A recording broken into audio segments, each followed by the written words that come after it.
Live now. This meeting is being recorded.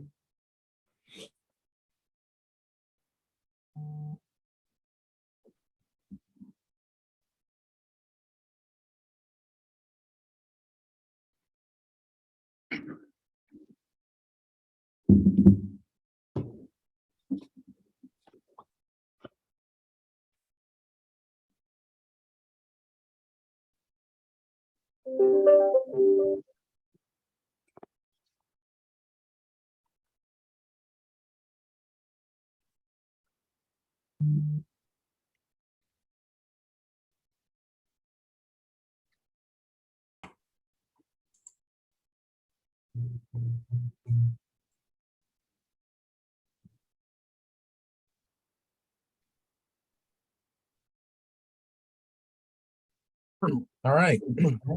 Good morning and welcome to the Arizona Capital Times Morning Scoop.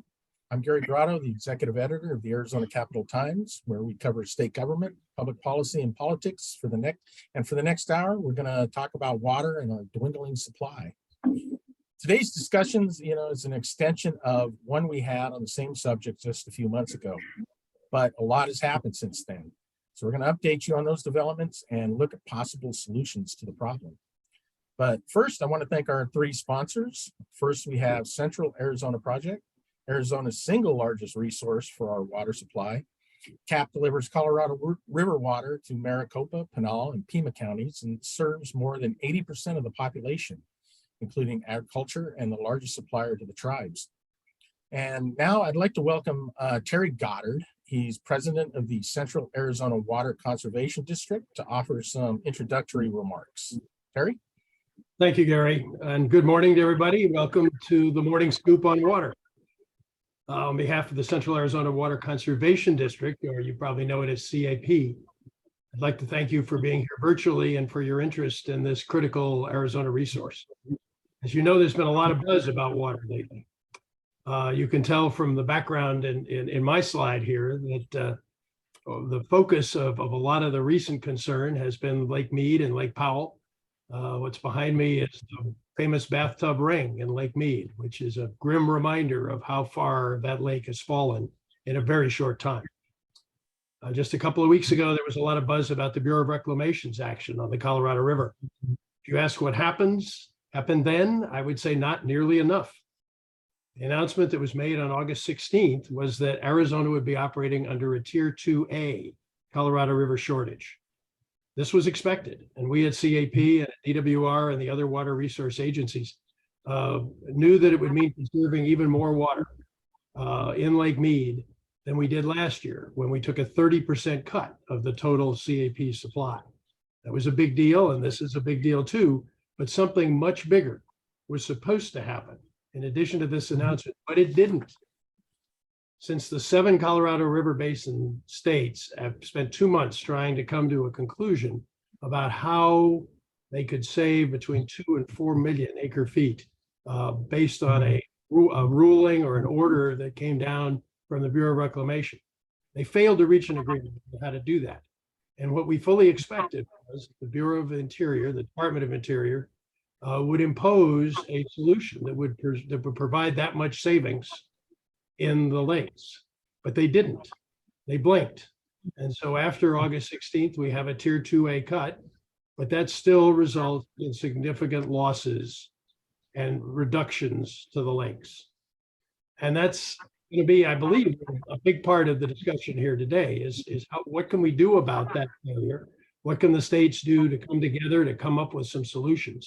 And the folks who are around that table on this panel include CAP General Manager Ted Cook and DWR Manager Tom Bersatsky, along with Joe Geisel from EPCOR and Leslie Myers from Salt River, but previously from the Bureau. So she's a multi-talented player here.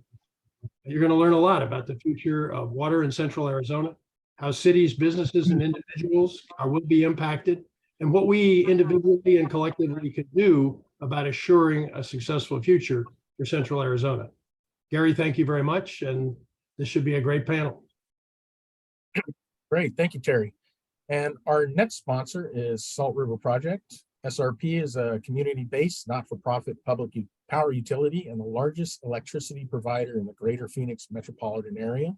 It serves approximately 1.1 million customers, and SRP provides water to about half of the valley's residents. And it delivers more than 244 billion gallons of water each year and manages a 13,000 square mile watershed that includes an extensive system of reservoirs, wells, canals, and irrigation laterals. And our third sponsor is EPCOR, which provides clean water and safe, reliable energy to communities in Canada and the United States. EPCOR USA is among the largest private water utilities in the Southwest and the largest in Arizona, providing clean water, wastewater, wholesale water, and natural gas services to approximately 780,000 people across 42 communities and 18 counties in Arizona, New Mexico, and Texas. So we couldn't thank our sponsors enough for today. And now I'd like to introduce our panelists. First, we have Ted Cook. Ted is the general manager of the Central Arizona Project, a position he's held since 2015. And prior to that, he was the deputy general manager of finance and administration. Ted joined CAP in 1999. Ted's 4-decade career in utilities, technology, finance, and operations has also included positions at Xerox Corporation, News International Limited, the world's pioneer commercial solar power developer and operator, and OESI Power Corporation, a geothermal power developer and operator. Good morning, Ted. Good morning. Glad to be here. Next, we have Leslie Myers, the company SRP's new Chief Water Executive and Associate General Manager of Water Resources. Leslie joins SRP with more than 30 years of water resources management experience in Arizona and the Southwest, most recently with the Bureau of Reclamation. Throughout her career, Leslie has worked on strategic initiative planning and implementation with federal and state level organizations, tribes, irrigation districts, local governments, non-governmental organizations, and others. Good morning, Leslie, and welcome to Morning Scoop. Good morning, Gary. And our third panelist is Joe Geisel. Joe's the president of EPCOR USA, an indirect wholly owned subsidiary of EPCOR Utilities Incorporated. Joe is responsible for water, wastewater, and natural gas services for over 780,000 people and 305,000 service connections.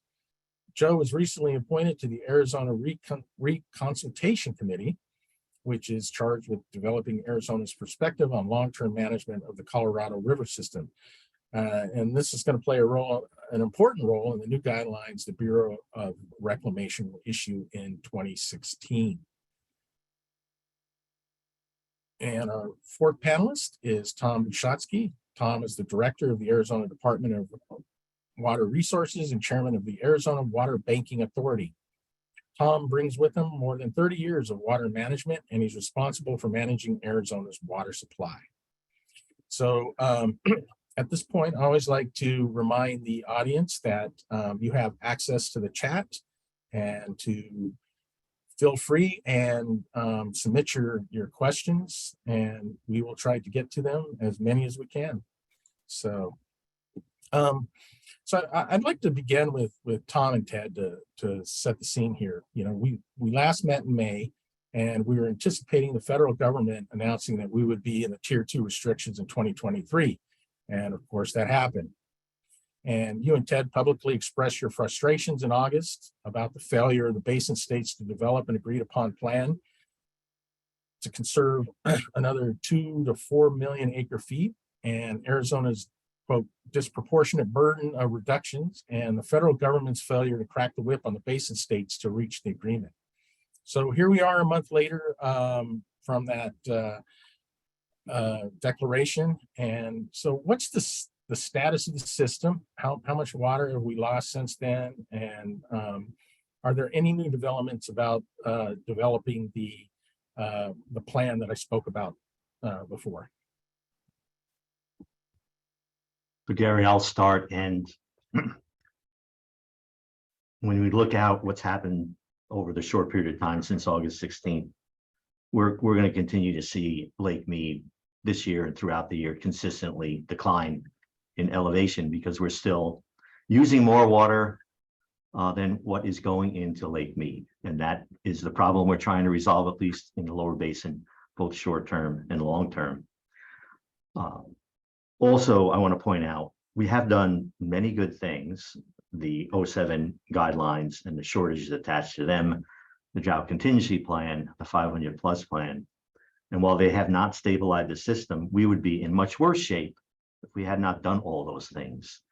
So all is not lost in terms of what we've done in the past, but we're heading into essentially a crisis period in which, if we do not do the 2+ million acre feet that Commissioner Tootin requested we look at last June, we could see in 2024, as early as 2024, Lake Mead and Lake Powell falling to elevations in which the ability to move water past Glen Canyon Dam for Lake Powell and Hoover Dam for Lake Mead could be compromised.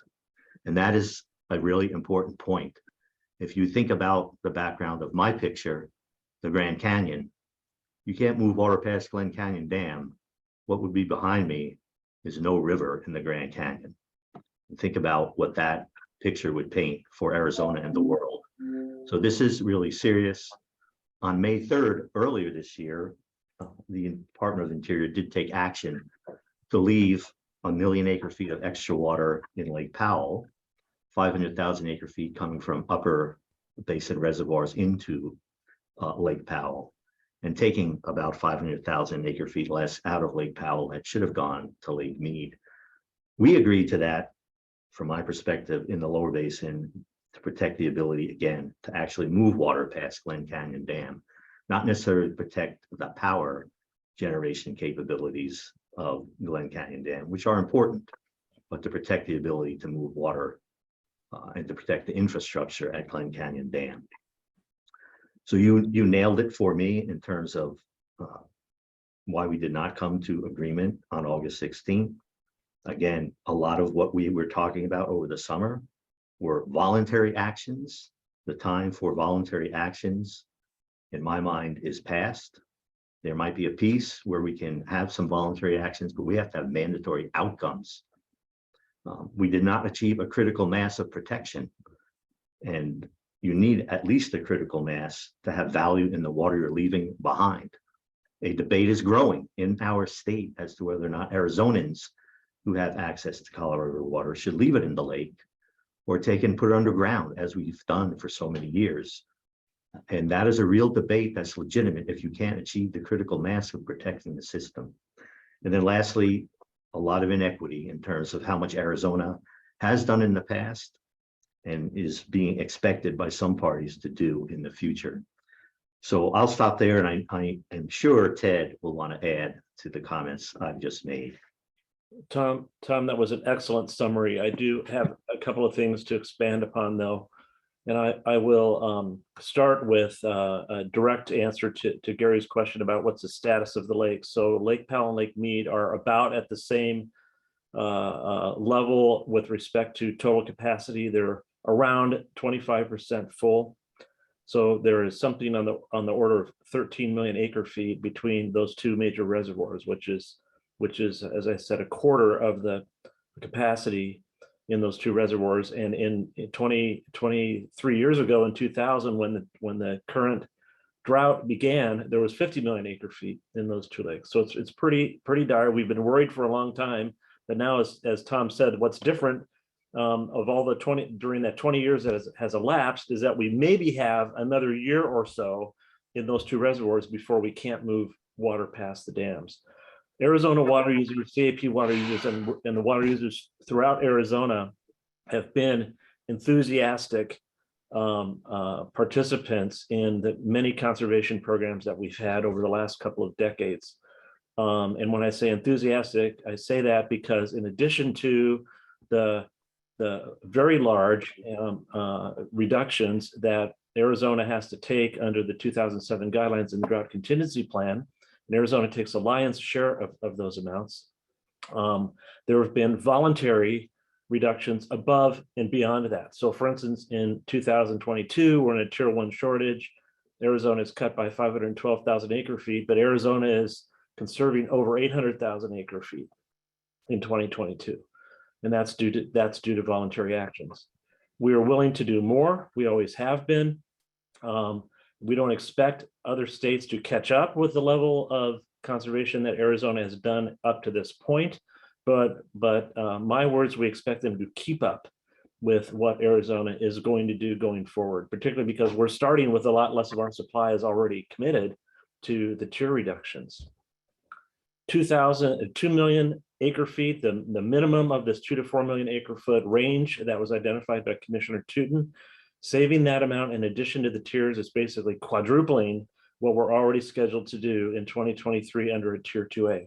That's an enormous increase. And as hard as doing tier 2A is, doing 4 times that much in a single year is a almost impossible task without, as Tom said, a backstop, a foundation of permanent or durable, as we're calling them, water use reductions that will help us to get there. A voluntary plan, as Tom said, is not going to be effective because number one, it's not going to produce enough water. Number two, it is likely to cost a lot of money and will reduce, therefore, the finite supply of federal funding and other funding that we have to do the more durable types of things we need to do, like efficiencies and things like that. We cannot find ourselves in a position where 1 or 2 or 3 years goes by and we found out the reservoirs are in no better condition and probably much worse, and we spent billions of dollars to basically preserve the status quo, and we're facing the same situation with even less resources, both of water and money, than we have right now. So while it is important in 2023 to do things on a single year basis to pause the decline in the lake, we have to know what happens next. And the United States is right at the center of that. What are they going to do to meet the other half of the equation? The states need to reduce by this much, or else the United States will take some actions. What is that, and when is it going to happen? My opinion, it has to happen no later than 2024. Otherwise, whatever we do with respect to water and money in 23 is basically going to be squandered. And this is why I think, as Tom mentioned, some Arizona, maybe many of them, maybe most of them, are reluctant to contribute any more water into Lake Mead under this veil of uncertainty, particularly with Arizona's junior priority. That may mean whatever savings is done in 2023 will not actually help the lake, but will augment the water supply that higher priority users get to take in 24 or 25. All right, thank you, Ted. So one of the things that happened was Arizona and Nevada had a proposal that would have achieved that 2 million acre feet, and it was rejected. Can you provide any details on what the proposal was, and is it something you're still trying to, I guess, get approved or get agreement on? Well, I will start with that because the meeting at which that proposal was made, it was actually made by me, and it was not that complicated at all. It began with an allocation of what we call the structural deficit, the evaporation and losses that occur below Glen Canyon Dam in Lake Mead and throughout the lower stretch of the Colorado River, and it was proportional to the allocations among the states in Mexico. That's 1.2 million acre feet, and the balance of the 2 million was essentially the rest of it needs to be done in substantially a similar way. That, in my mind, is the only way, or the major way to get there. It was rejected, and maybe that's too strong of a term, or ignored might be a different term.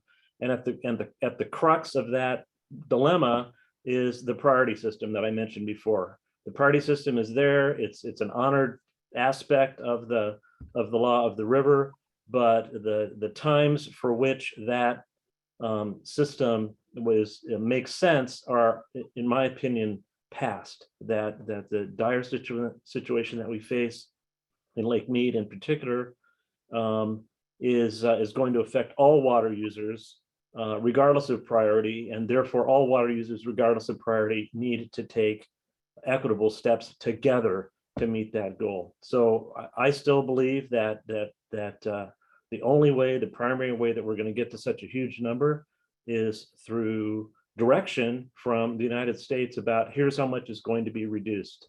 And there's no volunteering about it. There may be no compensation about it. This is an emergency, and there's not enough water and enough money to keep everybody whole. That's how we got to this point. We can't keep doing what we're doing, or we're going to get the same results.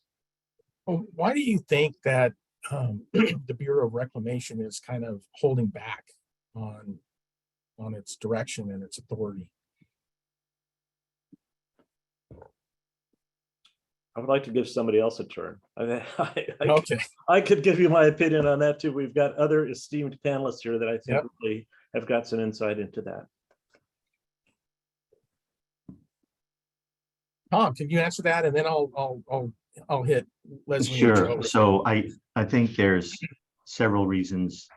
A couple of them, I think, were inherent in the discussion by Reclamation on August 16th, when they rolled out the 24-month study results. And they mentioned there that they're going to be looking at their authorities to kind of act, I'll use the word unilaterally, and specifically on a couple of things, imposing the evaporation and system losses that Ted talked about, and also taking another look under the contracts in the lower basin that include a beneficial use clause at what beneficial use might actually mean these days, given what's happened on the Colorado River. And beneficial use has been a standard in Western water law for 150 years or more.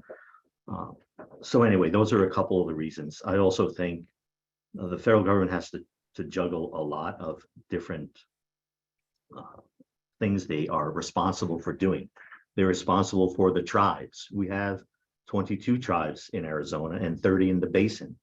Not all 22 tribes in Arizona have Colorado River water, but they have about half of the water in Arizona and about half of the water that goes to CAP. You have non-tribal entities, you have environmental considerations, you have the priority system. So I think there's lots of things facing the federal government that makes their job difficult. Nevertheless, I believe they have the ability to be much more proactive.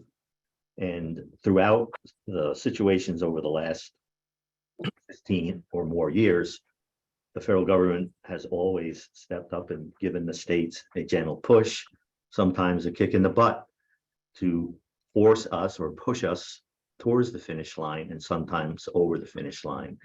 And I firmly believe we need that again. We also need, as we've all talked about today, some more durability and permanency to some of the reductions, and they are embedded in the evaporation system losses and in this beneficial use definition. So I'll stop and let Joe or Leslie weigh in. All right, thank you, Tom. So Leslie, of course, SRP is kind of a different model, and you get your water from runoff, and so SRP reported in April that the runoff that supplies your reservoirs was below normal, but I guess there was still good news in that they're still 72% full, and you have almost 2 million acre feet in reserve. How's SRP managed to do that? Well, thanks, Gary, and I appreciate you changing the subject a little bit. Yes, our inflow started a little slow this year, but there is some really good news, and that's that the monsoon 2022 is actually running at about 150% of normal. So in fact, the July and August runoff has more than replaced the use in our peak delivery months of July and August, and evaporation in the system. And so our storage today is actually greater than it was on July 1st, which is a really nice state of affairs. Last year we had maybe the most productive monsoon on record. So we've been very fortunate the last couple of years to have some pretty significant inflows in the summer months, and that's really helped us balance out the system. But truly, the most important way that SRP approaches this is we're able to manage our system and maximize the benefits of surface water by balancing our surface and groundwater deliveries each year. We have a very extensive system of wells, and in being able to do that, we can protect the water levels and all the benefits that go along with that in our reservoir system. How plentiful have your aquifers been? Our aquifers are actually in the Phoenix AMA in really good shape. We've done a lot of groundwater recharge over the years, and we've balanced this pumping, but especially the East Valley aquifers are pretty steady. Okay, great. That's great to hear. So, Joe, now I know you get your water from a lot of different sources, but you do get, Colorado River water. How's the crisis on the Colorado River affecting, business decisions and long-term planning?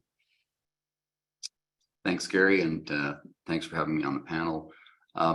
Great question. Yeah, our Colorado River rights water, our surface water we get from Colorado, fortunately or unfortunately, is probably the smallest component of our water portfolio. So the immediate impact that we're seeing off the Colorado for our jurisdictions that we serve is quite small. But looking longer term, we need to look at what that means for replacement resources, because as Ted and Tom have pointed out, the river will continue to be under pressure, and we can continue to expect more shortages as we go through this. So when we start to look at our portfolio planning, our resource planning over the next 25 to 30 years, we're trying to target resources that we feel can be as sustainable as we have right now, and also what actions we need to take for further storage and to augment, as Leslie is saying, an infrastructure that will allow us to move from one resource type to another resource type to service our customers. We're fortunate in the West Valley that we have some of that flexibility, which was done around subsidence and the challenges that we had with large pumping versus surface water plants. So, we have a model, we're working it very hard, but the whole issue that we're facing right now is a dwindling supply of what was termed renewable, and we need to manage with new resources on how we're going to supplement that loss. Okay, Gary, can I jump in for a second here on the aquifer issue? Because this is Yeah. an important point. So one of the reasons the aquifers are pretty healthy right now, as Leslie described, is because the Central Arizona Project water started coming to the Phoenix metropolitan area around 1985 and offset the groundwater pumping that was historically used. Plus, unused CAP water that has not been needed for direct delivery in real time has been put underground to bolster those aquifers. So the Colorado River drought and the shortages that are attending to CAP are going to also have the effect potentially of requiring more pumping out of our aquifers. And so it's all connected in a way that I hope people understand. okay. Thank you, Tom. So I'm trying to get the chat to work, and just letting the audience know if anybody's trying to get in. So right now it's disabled for some reason, and I apologize for that, and we'll try to get it going here in a minute. And in the meantime, the other thing that happened since the last time we met in May was the Arizona legislature passed a $1.2 billion budget approval for water projects. And if I recall correctly, Tom, you were quoted in our paper as saying that, one of the things, when it comes to one of the proposed projects, the desalination plant, is that we need to get going on it. And so do you have any insight on the progress of that? I mean, are things moving quickly, or is it just too early to talk about that? So if folks don't know this, I am the United States co-chair for a desalination work group that is under the auspices of Minute 323 to the Water Treaty. There's a counterpart co-chair for Mexico. We published a report in June of 2020 That report needs to be bolstered and updated. We're working towards that. But honestly, changes in Mexican government and Mexican officials have slowed us down. COVID slowed us down. And attending to these crises that seem to be piling up one after another on the river, that has slowed us down.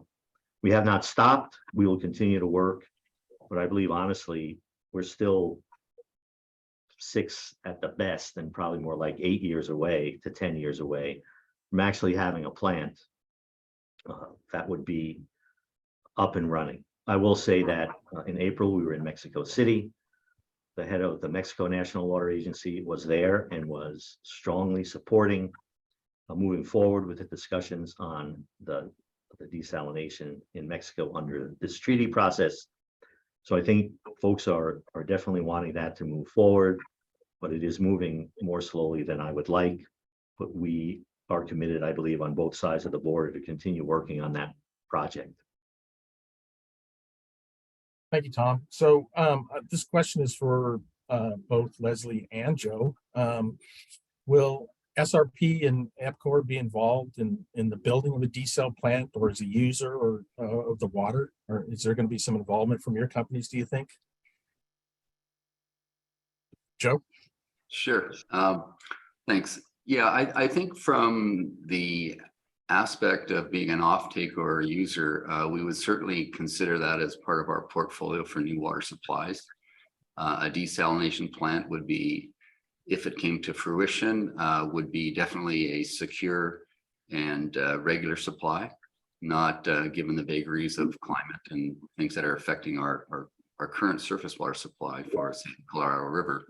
So we would definitely be an off-taker. The question would come to the costs and the cost and the timing. And I think Tom is a little bit optimistic when he says 6 to 8 years. When you look at and now the Mexican government might have a different take on permitting, but if you looked at California and trying to permit some of those plants, just the permits alone take probably in excess of 10 years and are fraught with challenges from a lot of stakeholders, a lot of good points.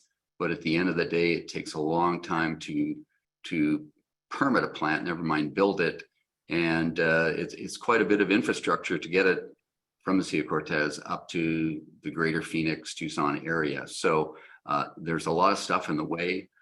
We are a developer as well as a utility owner and supplier. So we would hope to see if there's an area that we can be involved in construction and delivered. Pipeline is a core competency of our company. So that would fit very, very well. But I think it's still in the early planning stages, if that, and a long timeline between what we're talking about now to when we get wet water here to the greater Phoenix area. Leslie? So Gary, I think projects like these, the desal plant, are exactly the kind of flexibility that we need to be looking at. Clearly, this one's going to take a while, but you know, all the easy, quick projects are done, and everything we're looking at doing is going to take a while. So SRP has been involved in funding the research and overseeing the research that's been done to date. I'm not sure that we'll necessarily look to contract directly for the water, but when we're talking about flexibility, our future carbon-free baseload generation may require additional water supplies, and this could potentially be something that SRP and our water energy nexus may look at in the future. So we'll see. Thank you. And Joe, you know, we talked a little bit before before we came on the air that EPCOR has a couple of pipelines, long pipe, 100, I think one's 153 miles in Texas, right? That's correct. What are the realities of building a pipeline and maintaining it? Yeah, great question. And yeah, as part of our contracted commercial business that we have, we do own and operate 2 pipelines. The first one that you mentioned is the, excuse me, Vista Ridge pipeline, which is a 153-mile pipeline, about 50,000 acre feet delivered to the city of San Antonio, 44 million gallons a day. it accounts for about 20% of the city of San Antonio's water supply. So very significant resource for them. It was planned in excess of 10 years ago and was commissioned in 2020 during COVID. And it takes a lot to think about these concepts, and they're long gestation periods. First of all, you have to have a legal and structural system that allows water right transfer.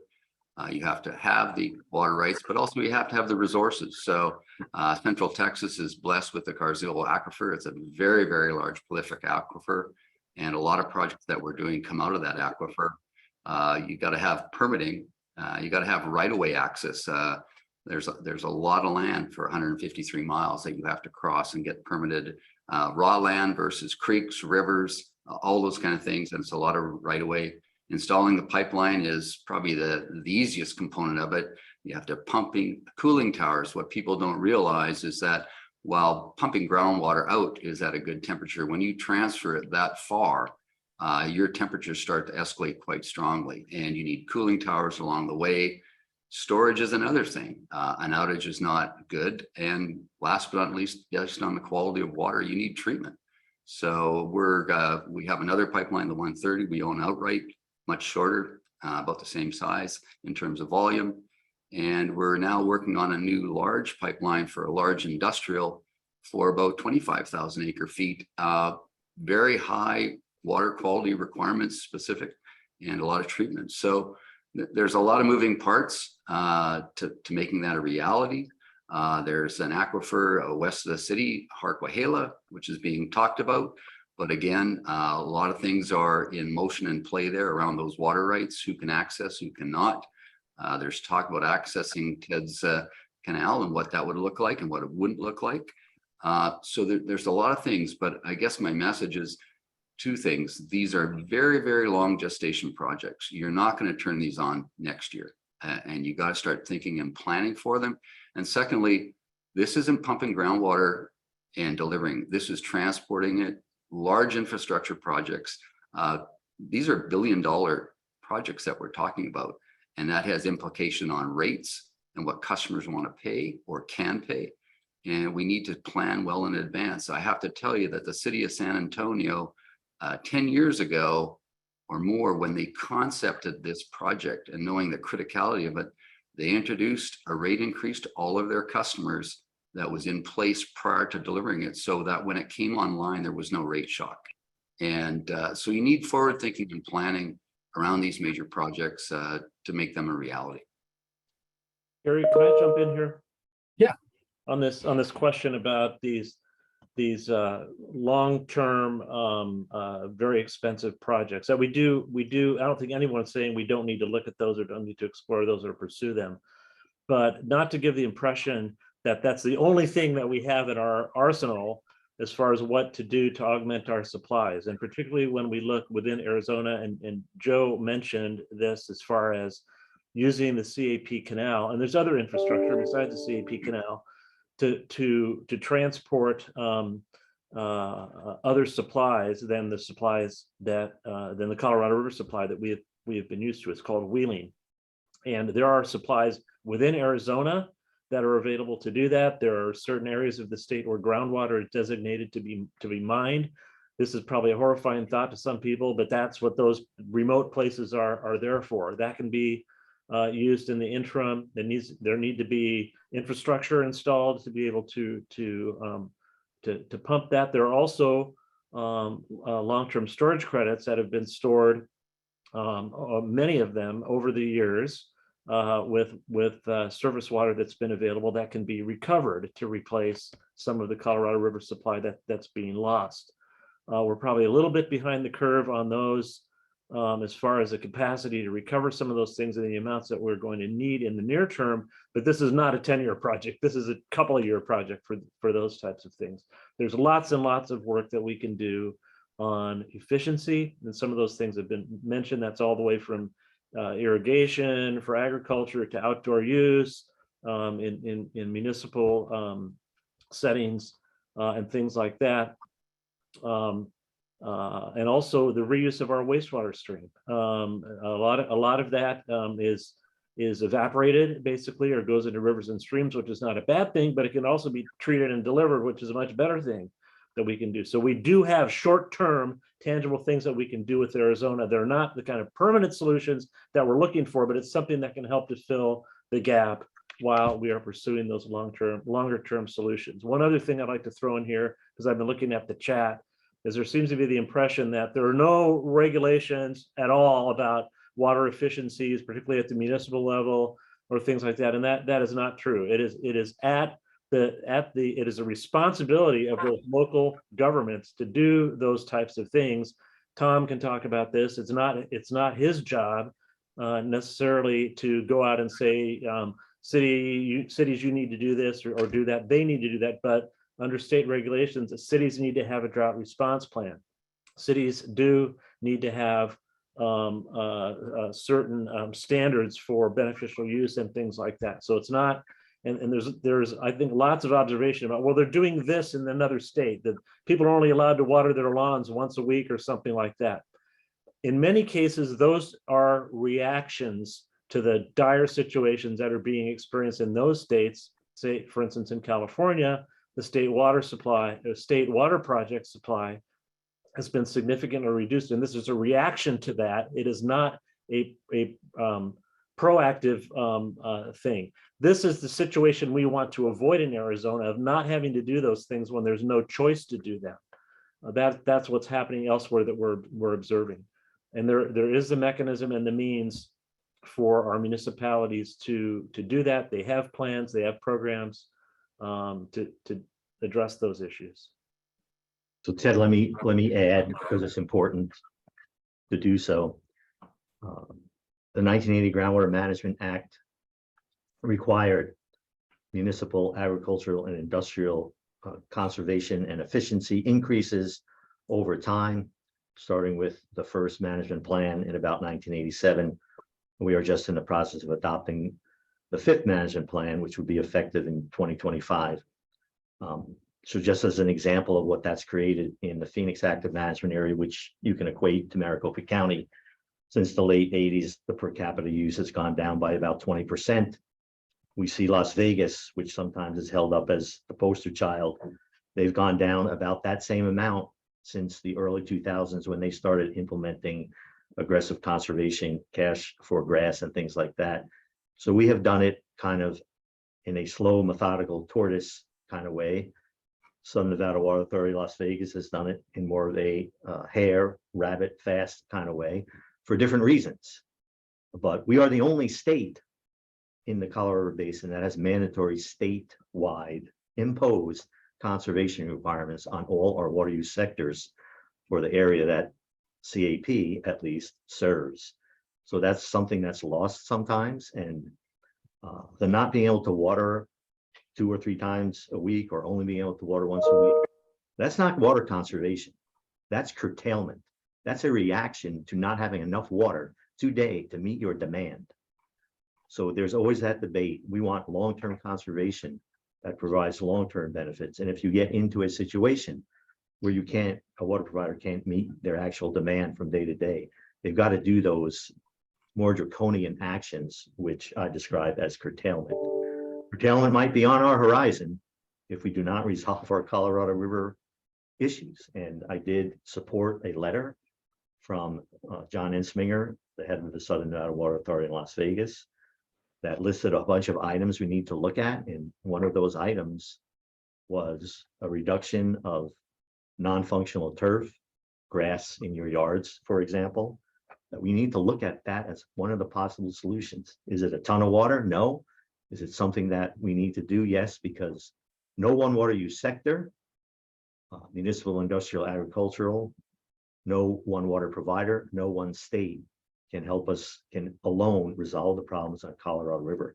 It's cobbling together a lot of actions among all of the water users throughout the entire basin. And we mentioned Mexico a few times, Mexico as well. And just want to let the audience know, we still can't get the chat going, but if you want to leave a question, you can use the Q&A. So some people have already taken advantage of that. So, and here's one of the questions. Tom, let's see here. Why does California get to mothball their desalination plant and yet still take the same amount of water? Complicated question, but generally, those who have legal rights to Colorado River water are actual water providers in California. The process to move forward a desalination plant is very complicated in California from a regulatory standpoint, with multiple agencies who have jurisdiction over whether or not a plant can be built. The State Water Resources Control Board is one. The California Coastal Commission, which protects views on the coast and other values of coastal environment.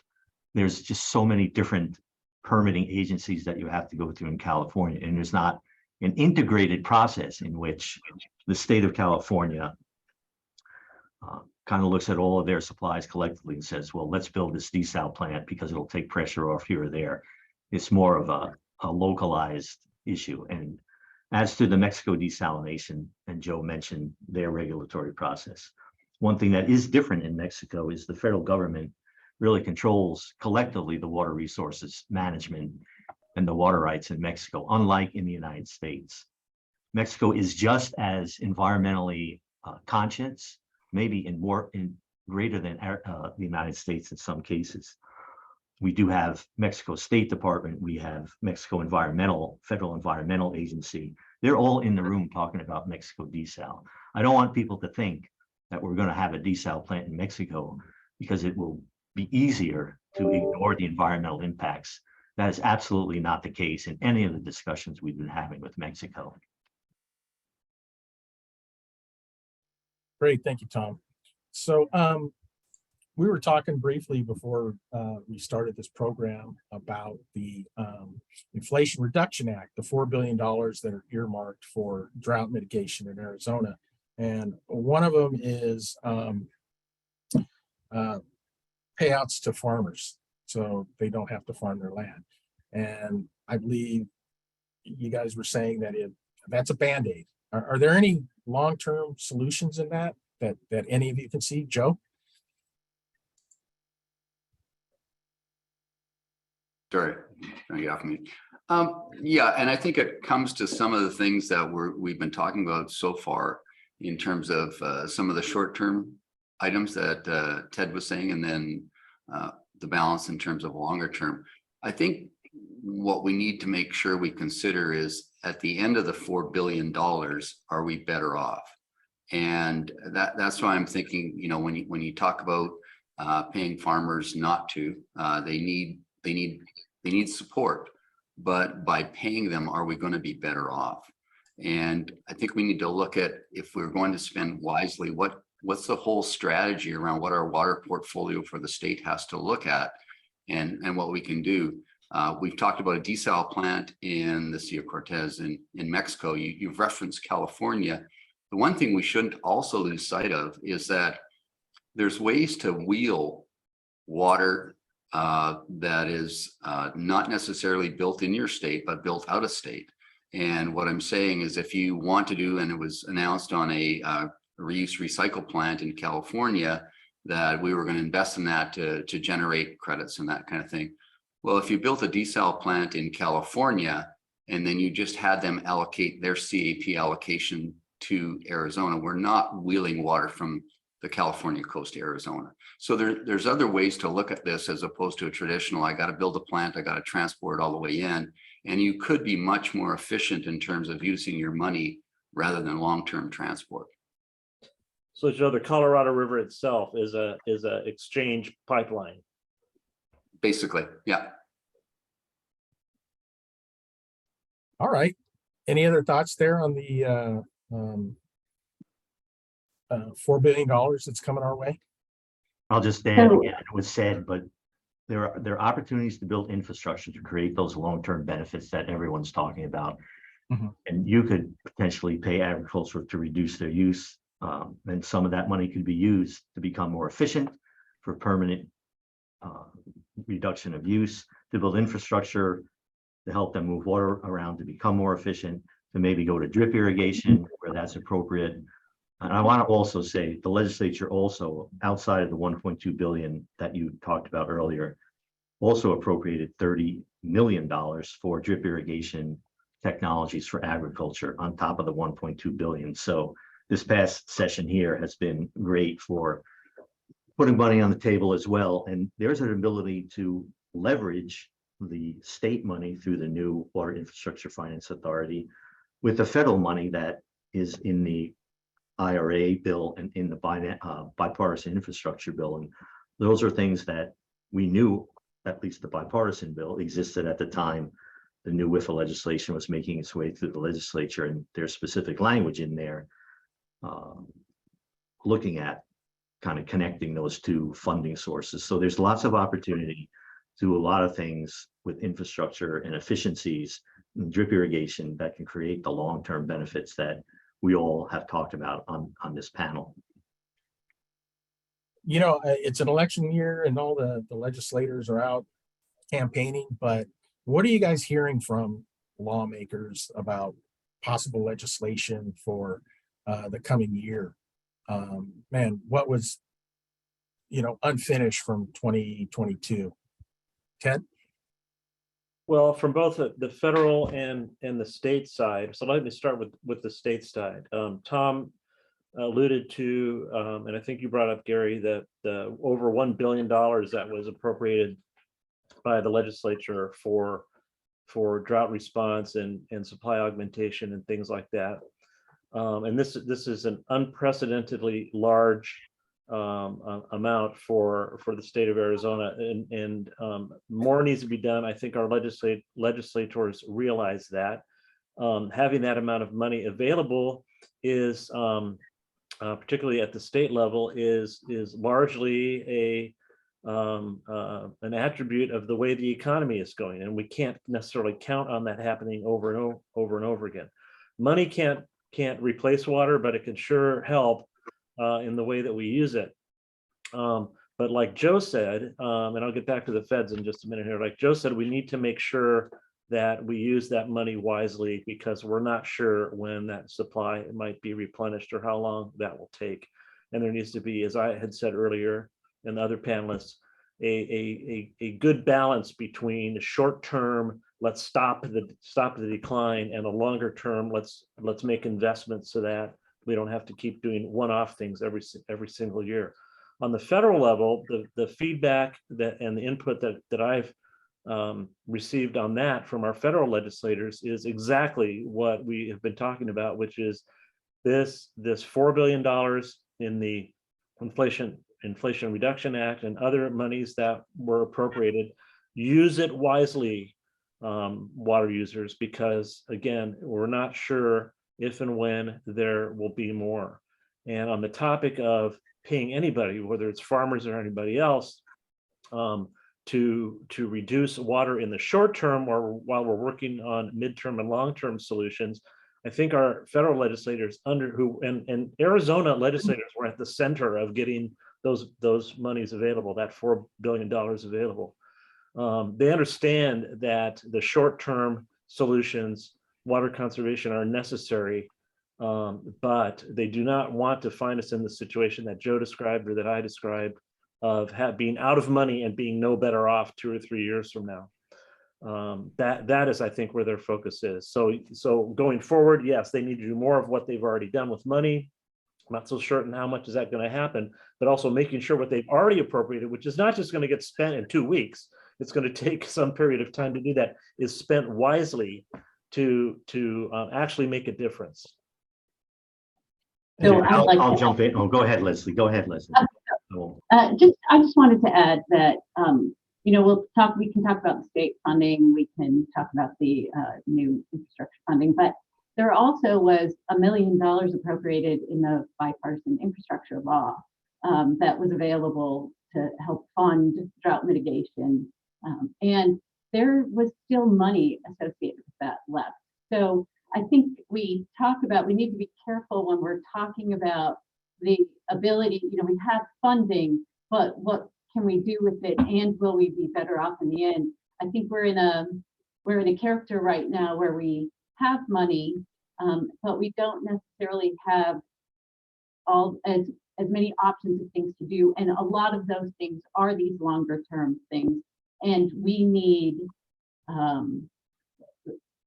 support now, right? We need water, we need supplies, we want a more immediate reaction to that funding.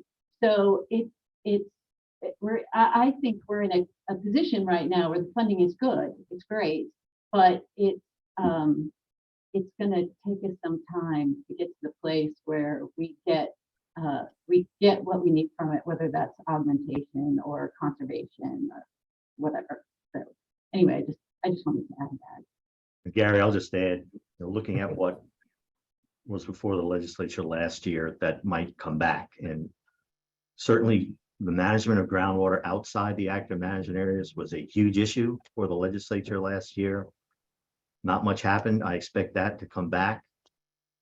Down in Southeast Arizona in the Wilcox Basin and the Douglas Basin, the citizens submitted petitions to have a vote of the public to create active management areas there. That vote will take place on November 8th. We've heard concerns in Mojave County about groundwater management, La Paz County. Those things will all come back. There were concerns about the assured water supply program that requires 100 years of renewable water supply before a subdivision can be built, and attempts to give more flexibility to that program in the legislature, and the state's position that we're not going to minimize or lessen the consumer protection value of that program. That was a huge debate. Joe mentioned Harquahala and moving water from that basin into the active management areas. That current legislation doesn't allow a private water company to participate in that process. And that was before the legislature last year, and nothing changed. I think that's coming back. So I think there will be a lot of those things. The new WIFA, the Water Infrastructure Finance Authority legislation, which was passed on the last day of the legislature with lots of floor amendments, that will be stood up as early as September 24th. As that gets up and running, and as we talked about with the legislature while that bill was being debated, we fully expect, even as early as next session, a discussion of maybe some tweaks to that organization as it gets up and running, and we start to get some experience with actually trying to make it come to fruition. So those are some of the things I think that will be bubbling up down there. For me, I think there are at least 22 legislators who we know are not coming back. We had opportunity to do a lot of education through the WIFA discussion. Ted and I had lots of opportunity to do education on Colorado River together. We are going to need to do that big time, coming up with lots of new legislators next year. If I could just Right. add, if I Go could ahead. just add quickly to that, Gary, as well. I think one of the things that you will see is probably more legislation being put forward that is supported by individuals and their own businesses per se. There was some legislation put forward about creating long-term storage credits, not going through Public Works, which is the current legislation, and how it's managed. And we need to be careful that we don't start seeing things start to chip away for individual interests to undermine the Groundwater Management Act, because without that, I think the state is in a really tough standing. So I just think we need to be careful that there's going to be a lot of people when they're talking about water and the vitality of their business, people will act accordingly. And we need to understand what the impacts are, both short and long term, on those kind of positions. All right, we got time for one more question, and this is a pretty good question from the audience. As a former utility executive, I'm well aware of the long lead times required to site, permit, and build a large plant, particularly where technologies evolve. Given the attention span of our politicians, what political structure changes are needed to deal with the long-range issues of siting and building infrastructure, whether desalination or pipeline? Take a quick shot at that. Tom had mentioned the legislation in 2022 by the Arizona State Legislature to expand the authorities of WIFA, the Water Infrastructure Finance Authority in Arizona, for augmentation and water supply development and also infrastructure. The board of that organization, and Tom said it will be set up as soon as September 24th, when that legislation takes effect. The board of that organization is appointed by the governor and the leadership in each house and each party. And so there's a personal stake by legislative and executive branch leadership in the state of Arizona, even with elections and changeovers that will remain, that will have a, I think, direct impact on those decisions at the state level. It's not perfect, but it's a way to have this kind of focus, I think, that the question is alluding to at the state level, rather than just a collection or even a hodgepodge of local decisions that are being made. I believe it'll be a much more coordinated and deliberate approach at a state level. All right, folks, looks like we've reached the 1 hour mark and the end of our conversation here. I want to thank our panelists for coming on. Thank you very much. We appreciate it and hope to see you again soon. And thank our sponsors, EPCOR, Central Arizona Project, and Salt River Project. We couldn't do this without you, and I want to thank our audience and for tuning in, taking the time and the interest. So we will be having another morning scoop tomorrow morning on access to abortion. So please feel free to join and watch that as well. And thank you very much, folks. Have a good day. Thank you. Bye now. Thanks. Bye.